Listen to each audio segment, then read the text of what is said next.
Assalamualaikum warahmatullahi wabarakatuh. Salam jumpa dengan Suluh Berkah Channel. Kali ini liputan kuliah mata kuliah hadis ahkam dengan capaian mata kuliah hadis tentang tanggung jawab orang tua terhadap anaknya. Bagi Anda yang baru bergabung, jangan lupa subscribe, like, dan komen untuk keberlanjutan dari tali silaturahim kita. Selamat menyimak dan menyaksikan. Alhamdulillah bisa kuliah di kampus. Mudah-mudahan kuliah kita hari ini betul-betul kuliah yang manfaat dan diridhai oleh Allah Subhanahu wa taala. Ujian hari ini kita akan bahas di ini CPM yang ke-6, sekali lagi CPM, capaian mata kuliah yang ke-7, hadis tentang kewajiban orang tua. Sekali lagi hadis tentang kewajiban orang tua terhadap anaknya. Kewajiban orang tua terhadap anaknya ada banyak. Yang pertama, kewajiban paling utama itu adalah mempersiapkan anak-anaknya ini tumbuh berkembang menjadi anak yang solih-solihah. Menjadi anak yang solih-solihah itu dimulai dari apa? Saat apa? Saat membikin. Bagaimana Mbak Risma? Mbak Risma ini, kalian Mbak siapa? Hah? Mbak Fida. Mbak Fida. Sing Hafidah itu Mbak Risma apa Mbak Fida? Pak Mbak Risma dengan Mbak Fida. Iya. Bagaimana cara membikin anak itu?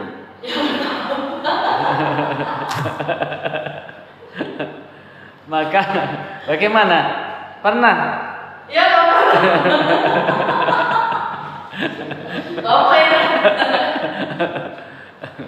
Maka tentu dimulai dari bikin anak. Dan saat masih belum jadi itu dimulai dari makan makanan yang halal, agar anak yang lahir itu lahir daging, tulang, kulit yang halal, tidak kecampuran barang yang haram. Tadi kita bahas tentang ayat tentang riba, Pak Pardi tadi ya.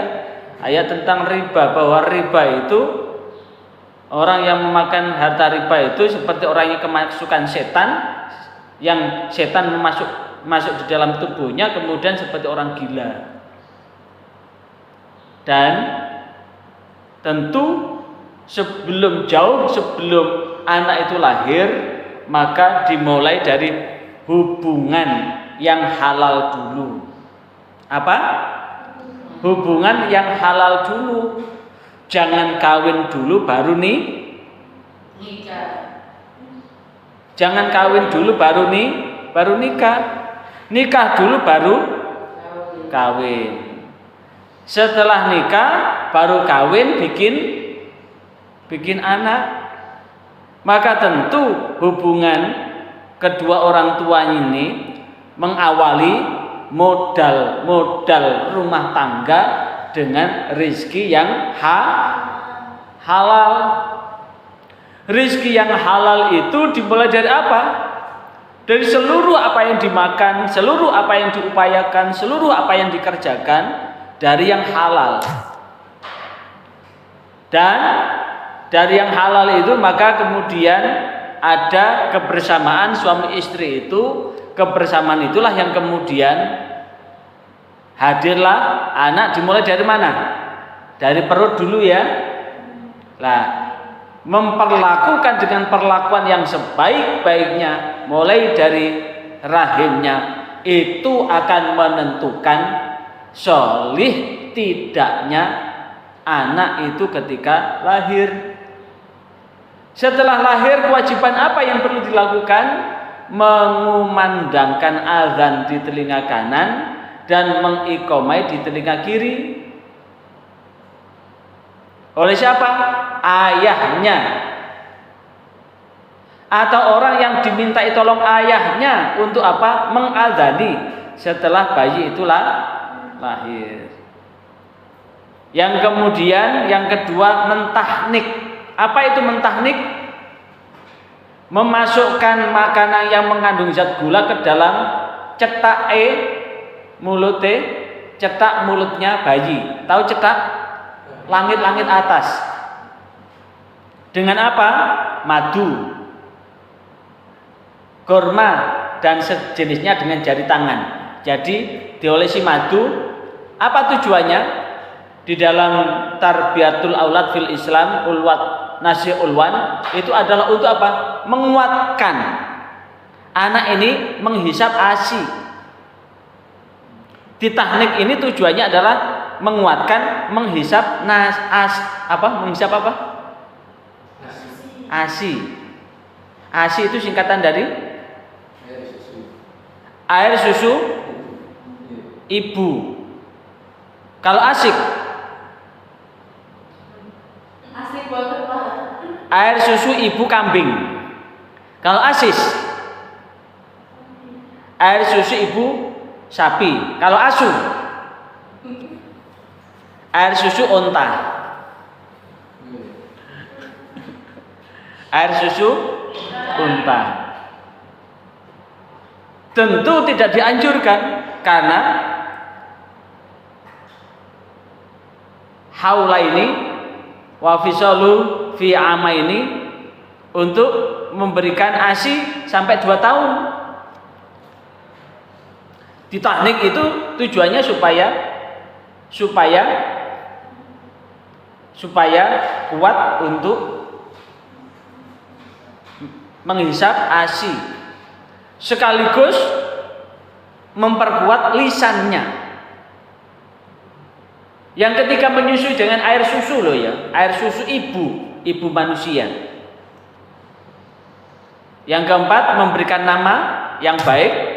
Yang kelima mengakikoi dengan menyembelih kambing. Yang keenam memberikan pendidikan yang layak pada anak mulai sejak kecil hingga dewasa. Yang ketujuh mengajarkan Al-Quran. Yang kedelapan bersikap adil terhadap anaknya. Yang kesembilan memberikan nafkah makanan yang halal. Dan yang terakhir menikahkan, jikalau menikahkan dengan orang yang solih atau solihah. Udah dididik dengan baik, tapi dinikahkan dengan orang yang tidak solih, maka hasilnya juga tidak solih. Nah, bagaimana hadisnya?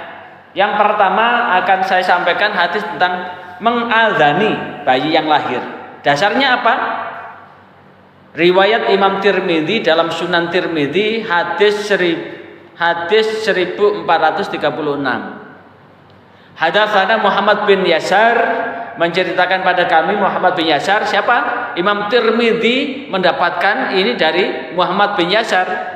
Muhammad bin Yasar mendapatkan Yahya bin Sa'id.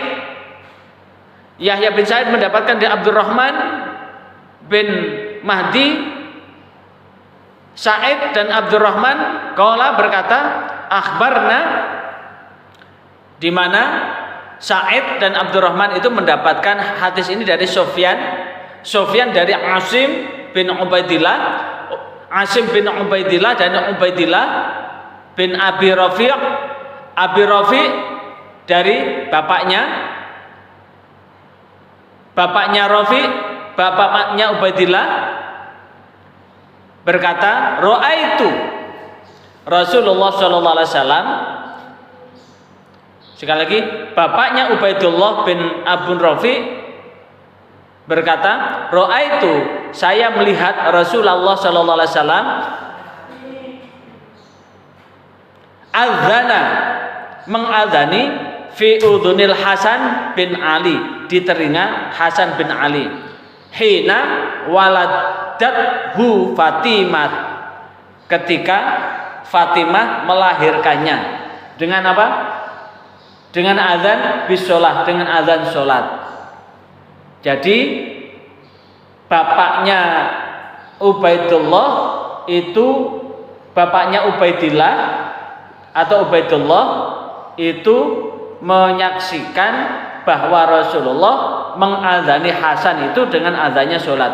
Allahu Akbar, Allahu Akbar, Allahu Akbar, Allahu Akbar. Asyhadu an la ilaha illallah, asyhadu an la ilaha illallah, asyhadu anna Muhammadar Rasulullah, asyhadu anna Muhammadar Rasulullah. Hayya 'alas shalah, hayya 'alas shalah, hayya 'alal falah, hayya 'alal falah. Allahu Akbar, Allahu Akbar, la ilaha illallah. Di hadis lain wa iqamah mengadzani telinga kanan. Di hadis lain ada riwayat yang lain bahwa Rasulullah itu mengadzani telinga kanan dan mengiqamai telinga kiri. Di telinga kiri Allahu Akbar, Allahu Akbar, asyhadu an la ilaha illallah, asyhadu anna Rasulullah, hayya 'alas shalah, hayya 'alal falah, qad qamatis shalah, qad qamatis shalah. Allahu Akbar, Allahu Akbar, la ilaha illallah. Itu di riwayat yang lain. Tapi kalau di riwayat Tirmidzi ini adalah diceritakan bahwa Bapak Ubaidullah ini melihat Rasulullah itu mengadzani telinga Hasan ketika Fatimah melahirkannya dengan azan sholat. Abu Aisyah berkata, hada hadisun hasan sahih. Hadis ini adalah hasan yang sahih. Kenapa? Karena hadis ini dikuatkan dengan hadis yang lain. Kalau ada hadis hasan ketemu hadis hasan menjadi sahih. Jadi ada hasan lidati, ada sahih lidati, secara adanya ini sudah sahih. Tapi ada yang sahih karena disahihkan, dikuatkan dengan hadis yang lain. Maka Abu Isa ini mengatakan hadisnya adalah hasan sahih, hasan yang menjadi sahih. Dan di situ wa amalu fi aqiqah, wa amalu fi aqiqah. Dan pelaksanaan dalam akikah adalah sebagaimana ala maruya anin Nabi sallallahu alaihi wasallam, seperti apa yang diriwayatkan dari Nabi sallallahu alaihi wasallam, min ghairi wajhin dari jalur yang banyak, an gulam syatan,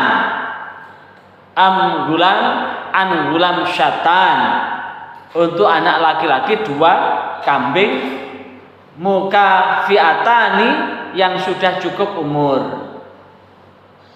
Jadi untuk anak laki-laki diakikoi dengan 2 kambing yang mencukupi umur, wal jariyah syatun, anak perempuan adalah 1 kambing. Waruya anin Nabi sallallahu alaihi wasallam, diriwayatkan dari Nabi sallallahu alaihi wasallam aidan anhu aqqa, bahwasanya Rasulullah mengakikai Hasan bin Ali bisyatin. Walaupun Rasulullah memerintahkan kalau anak laki-laki itu 2 ekor kambing, kalau anak perempuan 1 ekor kambing, tapi Rasulullah memberikan contoh akikai Hasan bin Ali itu 1 kambing.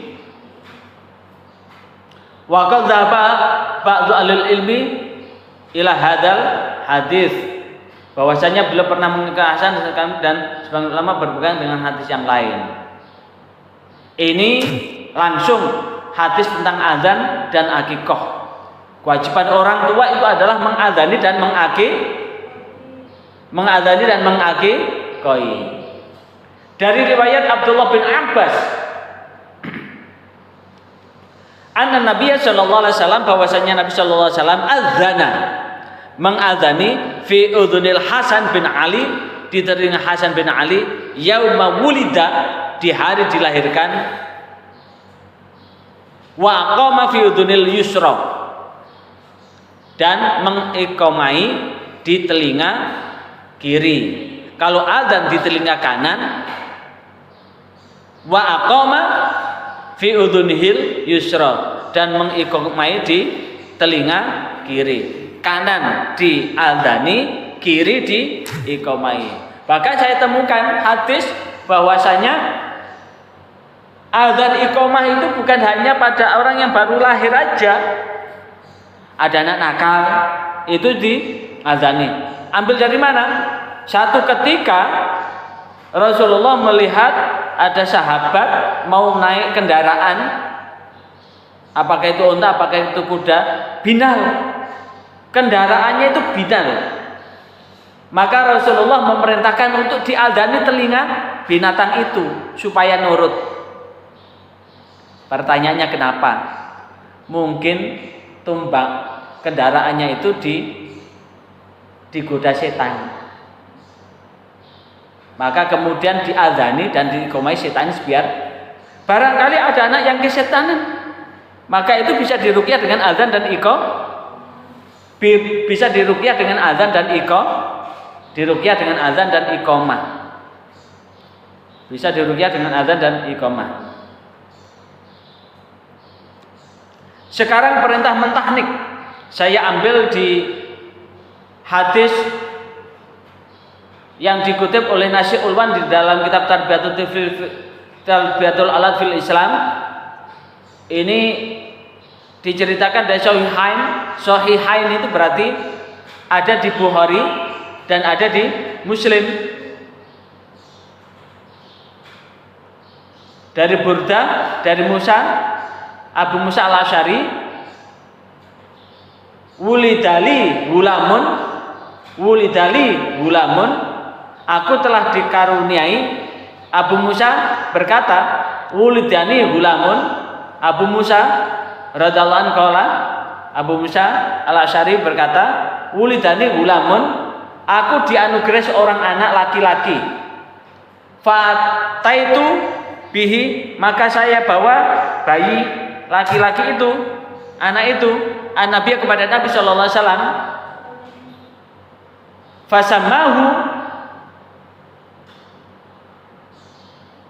Fasamahu, maka beliau Rasulullah memberikan nama Ibrahim. Jadi Abu Musa ini membawa bayi, dia telah mendapatkan dikaruniai bayi, seorang bayi, dan kemudian bayi itu dibawa kepada Rasulullah. Kemudian Rasulullah memberikan nama Ibrahim. Wahanaka bitamrotin, dan Nabi menggosok langit-langit mulut bayi itu bitamrotin dengan kurma. Wada'a, dan mendoakan lahu pada bayi itu bil barokati dengan keberkahan. Wadafa'a, selanjutnya Rasulullah mengembalikan bayi itu ilayah kepadaku. Jadi Abu Musa ini dikaruniai anak, kemudian anaknya dibawa ke Rasulullah. Rasulullah ngasih nama Ibrahim, kemudian Rasulullah memberikan menggosok kurma itu di langit-langit bayi itu, seraya Rasulullah mendoakan keberkahan buat bayi itu, dan setelah itu baru Rasulullah mengembalikan bayi itu kepada Abu Musa. Ini dasarnya bahwa itu mentahnik. Pak siapa zaman? Pak Parti punya cucu berapa? 5. Cucu 5? Ada yang ditahnik? Enggak, cucunya. Iya, di langit-langit mentahnik itu, di langit-langit. Udah punya anak? Belum. Iya. Kuliah dulu ya. Setelah lulus kuliah, Pak Pati kan memang tidak remaja lagi. Saking semangatnya masih mau menuntut ilmu. Kemudian mencukur rambut. Ibnu Ishaq telah meriwayatkan dari Abdullah Abu Bakar. Rasulullah sallallahu alaihi wasallam. Rasulullah sallallahu alaihi wasallam mengakaikan Anil Hasan syatan. Mengakai Hasan dengan satu kambing. Wa qala ya Fatimah. Kemudian Rasulullah berkata pada Fatimah, wahai Fatimah, ihlaqi ra'sahu. Cukurlah rambutnya. Wa tasaddaq, Wa tasaddaqi, sedekailah bi zinati sya'rihi, dengan timbangan rambutnya, fiddatan itu dengan 1 fiddah, 1 dirham. Wa wazadathu, maka kemudian Fatimah menimbangnya, bahkan waznu dirhaman. Ternyata timbangannya adalah 1 dirham au ba'dha dirhamin, atau sebagian dirham, setengah dirham. Jadi disunahkan bayi yang ketika diakekoi itu ya, setelah selesai diakekoi dicukur rambutnya. Setelah rambutnya dicukur ditimbang berapa gram. Kalau perak kemuran, tapi Rasulullah memerintahkan untuk diakekoi dengan perak. Saya menganjurkan ponaan-ponaan itu, anak saya dulu itu saya cukur, saya timbang dengan emas. Berapa gram begitu, kemudian saya ganti dengan emas. Emas saya uangkan, setelah saya uangkan saya sedekahkan. Apakah dengan perak atau dengan emas, itu adalah bagian bahwa Rasulullah memerintahkan kepada Fatimah untuk mencukur rambutnya Hasan, dan disuruh menimbang berat timbangan rambut itu, dinilai dengan perak, diukur dengan perak, dan uangnya kemudian watasoddaqi, maka sedekahkanlah bizi nati sya'rihi fiddah, dengan timbangan rambutnya itu 1 dirham. Dan Fatimah pun mencukur dan menimbangnya, dan kemudian timbangannya 1 dirham atau separuh dirham. Sekarang akikah, perintah akikah ashabus sunan. Ashabus sunan itu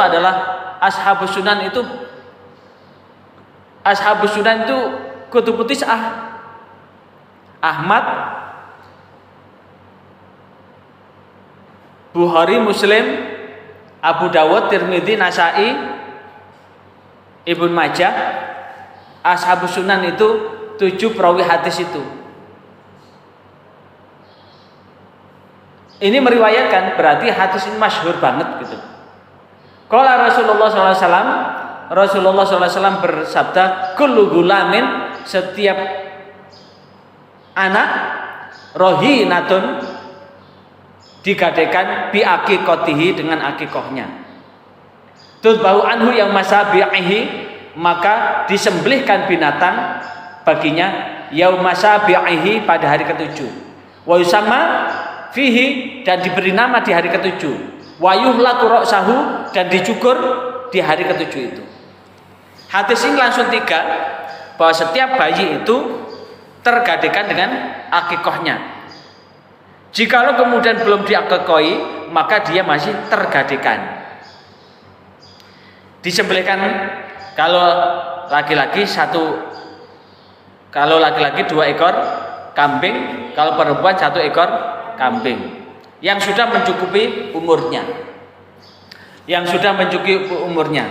Dan kemudian dikasih nama, dan kemudian dicukur rambutnya, dan rambutnya tadi dengan apa?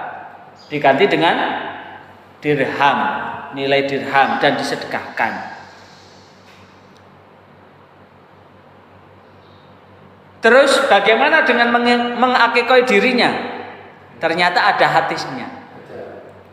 Misalkan Pak Pardi ini dulu orang tuanya belum ngakikoi. Apakah boleh kita mengakikoi diri kita? Ini hadisnya. Ini saya ambil dari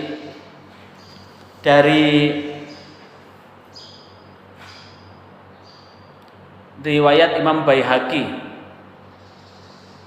menjelaskan bahwa Nabi mengakikoi dirinya setelah beliau diutus menjadi Rasul.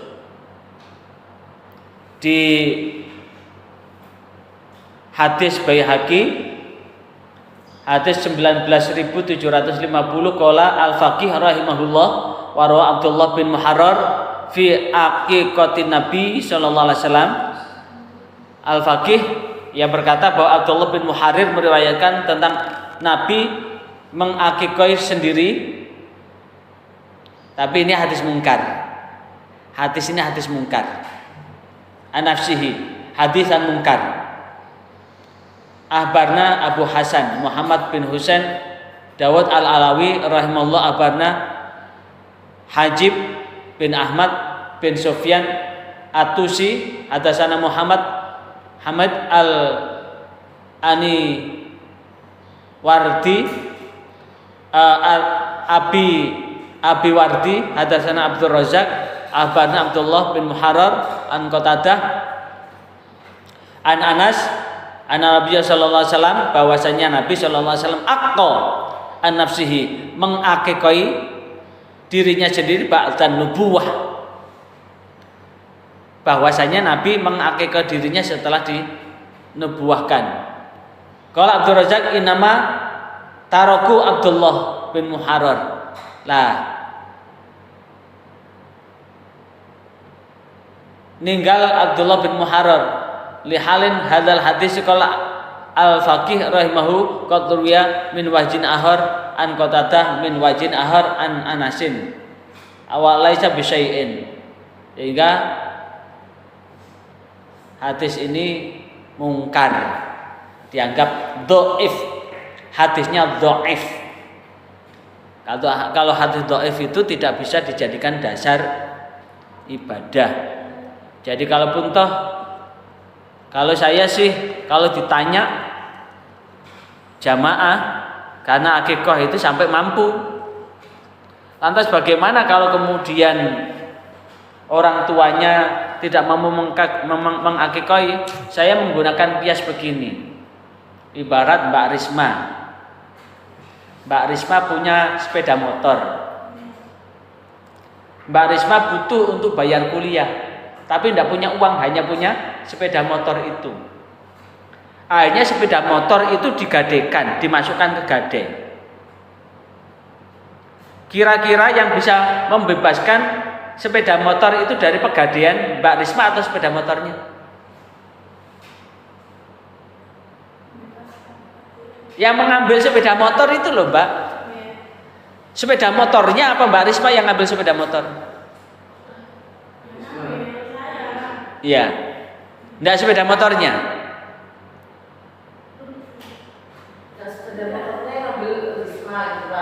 Enggak.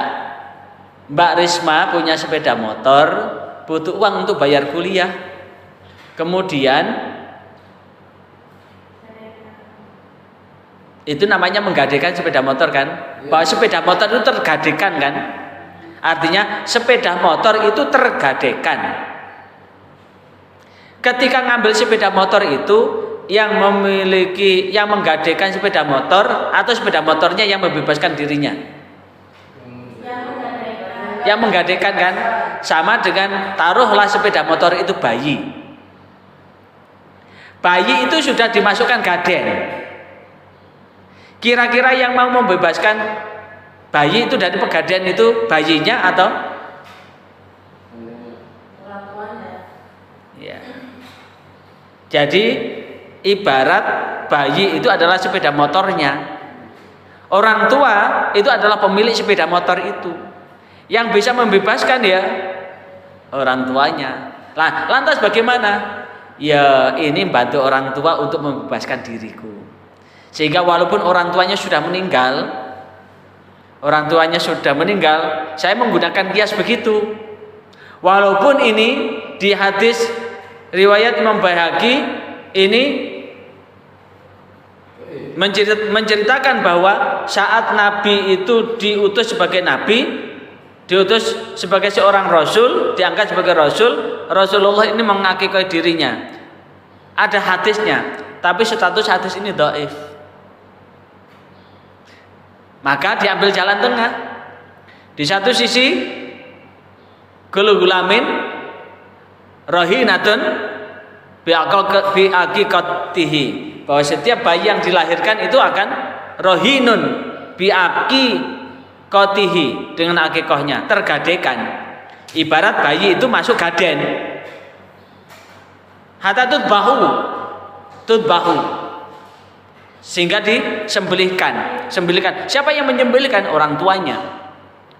Sama dengan sepeda tadi, tergadekan sampai kemudian dibebaskan. Siapa yang membebaskan? Orang tuanya. Lah, bagaimana kalau orang tuanya tidak bisa dan kemudian meninggal? Apakah karena akikoh itu adalah sunnah, tidak wajib. Sekali lagi, akikoh itu sunnah, tidak wajib, maka status orang tuanya tidak berdosa, wong tidak punya kok. Tapi bagaimana kalau kemudian wujud anak yang birrul walidain? Punya kesempatan setiap tahun bisa berkorban begitu. Dah, saya niat bantu bapak. Tak niat ini bapak saya mengakikoi diriku dengan uang saya. Itu namanya mengambil qiyas. Hukum itu kan Al-Qur'an dalam semester berapa? Semester 5. Iya. Iya.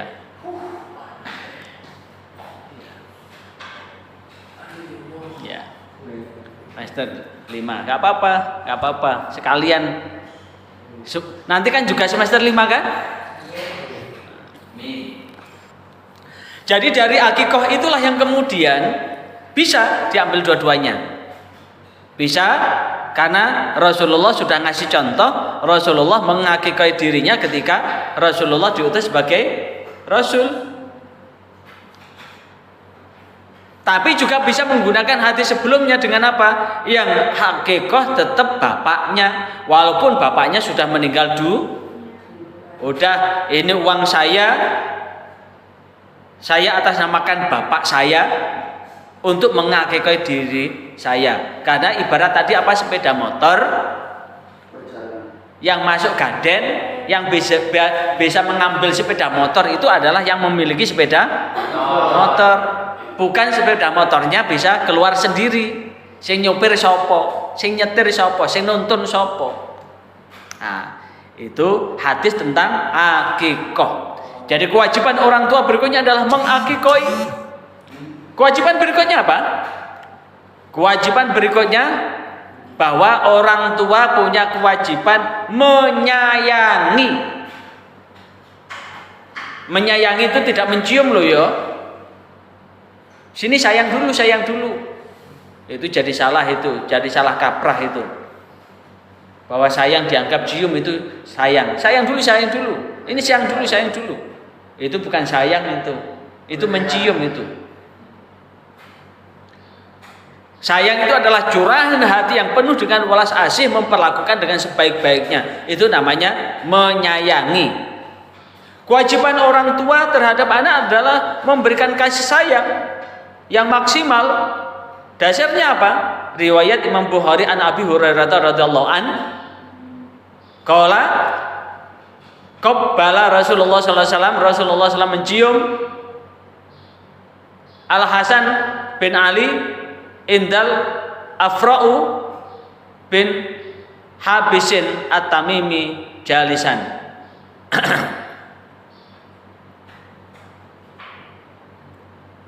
Tapi Rasulullah ini ya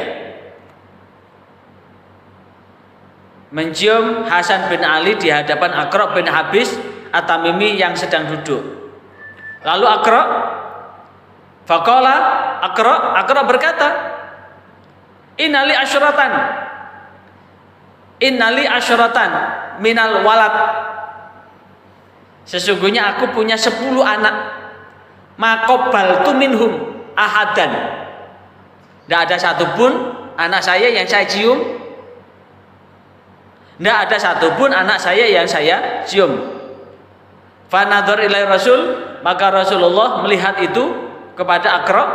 Tsumma qala, kemudian bersabda, mal la yarhamu la yurham.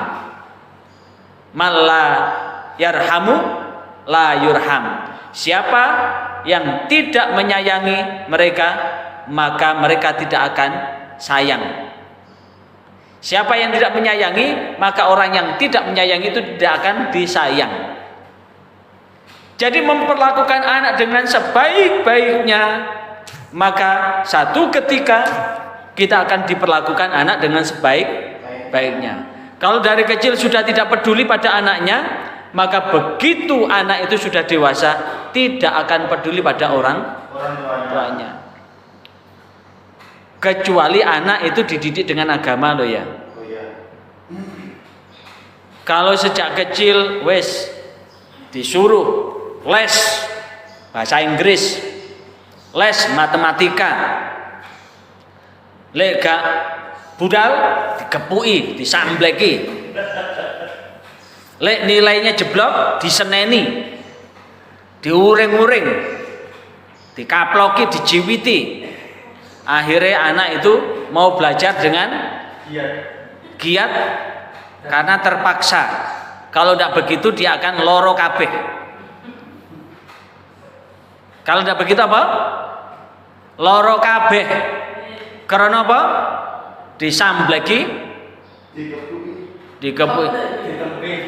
Maka itulah yang kemudian menyebabkan anak itu akan dendam. Begitu punya kekuatan dia tidak akan peduli. Rumusnya sudah mal la yarhamu la yurham.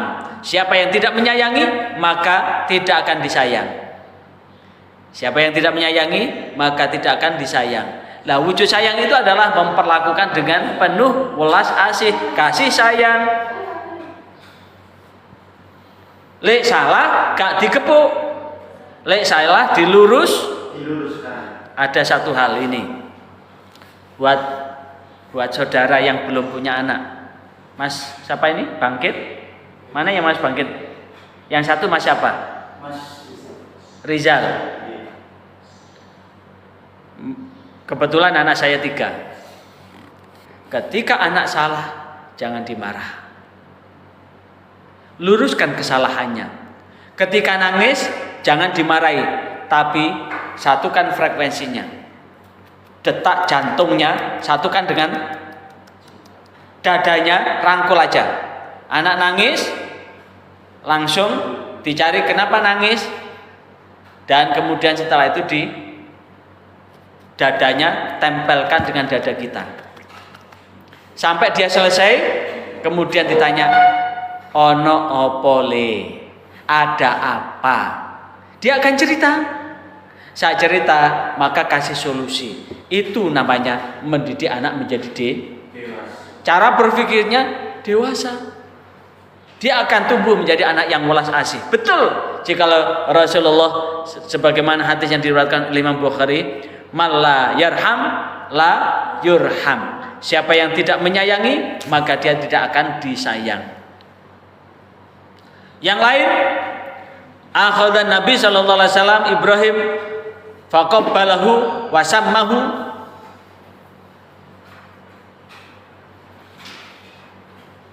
Riwayat Imam Bukhari bahwa Rasulullah itu suka menggendong Ibrahim dan menciuminya. Menggendong itu bentuk tak kasih sayang. Siapa ke Ibrahim itu? Putra Rasulullah dari Maria Al-Qibtiyah. Tapi putra Rasulullah ini meninggal masih kecil. Ada satu rahasia kenapa Rasulullah itu punya anak 7. Dari Khadijah anaknya 6, laki-lakinya 2, perempuannya 4. Punya anak laki-laki lagi dari Maria Qibtiyah. Tapi 3 anak laki-laki Rasulullah itu meninggal semua. Dan inilah yang kemudian menjadi pengingat untuk tidak membangga-banggakan Nah, itu rahasia Allah. Rahasia Allah bahwa itu tanda bahwa Rasulullah itu adalah nabi terakhir. Kalau masih punya anak laki-laki, maka dia akan menjadi penerus nabi. Kayak Nabi Ibrahim kan anak laki-laki, keturunan jalur laki-laki. Semua nabi itu dari Nabi Adam jalur anak laki-laki semua loh ya. Seluruh nabi itu jalur anak laki-laki semua. Adam, Idris, Nuh, Hud, Sholih, Ibrahim, Ismail, Ishak, Yakub, Yusuf, Ayub, dan seterusnya. Itu jalur laki-laki semua. Begitu sampai pada Rasulullah, tidak ada laki-laki. Ini tanda penutup Nabi. Hikmah yang kedua, kalau kemudian orang dengan kerasnya saya ini Habib, keturunan Nabi, tapi kemudian menistakan orang lain. Wong Kanjeng Nabi lo tidak begitu. Kalau ada orang mengaku keturunan Nabi tapi ngomongi kasar, dakwah ya dakwah tapi dakwah kasar, merendahkan orang lain, itu bukan turunan Rasulullah, itu bukan turunan Kanjeng Nabi Muhammad itu. Karena fakta menunjukkan Kanjeng Nabi Muhammad itu putra Abdullah. Abdullah itu sangat welas asih. Abdullah putra Hashim. Hashim itu adalah Abdullah itu putra Abdul Muthalib. Abdul Muthalib itu nama asli adalah Syaibah. Orang yang berkulit putih. Itu sangat lemah lembut. Syaibah putra Hashim. Hashim itu orang yang sangat lemah lembut. Kemudian Hashim putra Abdul Manaf. Abdul Manaf sangat lemah lembut. Sampai jalur sampai Nabi, dari Nabi Ibrahim turun-turun sampai Nabi Ismail, sampai kemudian itu adalah orang yang lemah lembut. Tapi muncul kesini.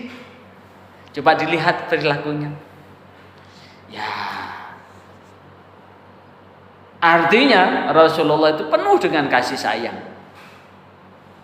Kemudian menyayangi anak perempuan. Allah sangat menyayangi, melebihi kasih sayangnya terhadap Allah sangat menyayangi anak melebihi kasih sayang ibu terhadap anaknya. Ingat, Allah itu sangat menyayangi anak melebihi kasih sayang ibu terhadap anaknya. Dasarnya apa? Hadis riwayat Imam Bukhari dan Imam Muslim. An Umar bin Al-Khattab radhiyallahu an, sabyun fa idza imra'atun min sabyi qad tahlubu tadyaha tasqi idza wajad sobiyan fi sabyin. Bahwasanya ini dari Umar bin Khattab, didatangkan para tawanan perang kepada Rasulullah SAW. Kemudian terdapat seorang wanita yang susunya siap mengucur. Jadi sabyun itu tawanan perang. Faida imra'atun minasabiyin, dan ketika datang seorang tawanan perang, seorang perempuan dari tawanan perang, qad tahlubu, dia tergesa-gesa untuk apa? Tadyaha, tergesa-gesa untuk apa? Taski, untuk menyusui anak kecil dalam kelompok tawanan itu. Faida wajadat sobiyan, ketika dia mendapatkan anak kecil itu, fisabiyin dalam tawanan itu,